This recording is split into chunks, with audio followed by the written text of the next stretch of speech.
ফলাফল পুনর্মূল্যায়ন, কলেজগুলোর জন্য স্বতন্ত্র প্রশাসন ও সেশন জট দূর করা সহ ৫ দফা দাবিতে দ্বিতীয় দিনের মতো নীলক্ষেত মোড় অবরোধ করে বিক্ষোভ করছে ঢাকা বিশ্ববিদ্যালয়ে অধিভুক্ত ৭ কলেজের শিক্ষার্থীরা।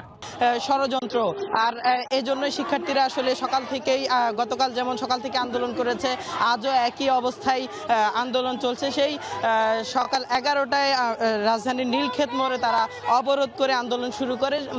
এখন পর্যন্ত তাদের আন্দোলন চলছে এবং ১২টার একটু আগে আসলে আমরা কথা বলেছিলাম আন্দোলনকারীদের সাথে। তারা একটি ব্রিফিং করেছেন, সেখানে তারা আমাদেরকে যেটি জানিয়েছেন সেটি হলো যে যদি আজকে দিনের মধ্যে ঢাকা বিশ্ববিদ্যালয়ের উপাচার্য এখানে এসে তাদের দাবি মেনে নেওয়ার ব্যাপারে কোনো ধরনের আশ্বস্ত না করেন, তাহলে তারা গণ অনশন সহ কঠোর কর্মসূচি ঘোষণা দিতে পারেন বলে আমাদের কাছে তারা জানিয়েছেন। ফলাফল পুনর্মূল্যায়ন সহ ৫ দফা দাবিতে দ্বিতীয় দিনের মতো নীলক্ষেত মোড় অবরোধ করে বিক্ষোভ করছে ঢাকা বিশ্ববিদ্যালয় অধিভুক্ত ৭ কলেজের শিক্ষার্থীরা। সেখানকার সর্বশেষ খবর জানাতে আমাদের সঙ্গে যুক্ত হয়েছিলেন সহকর্মী কেফায়েত।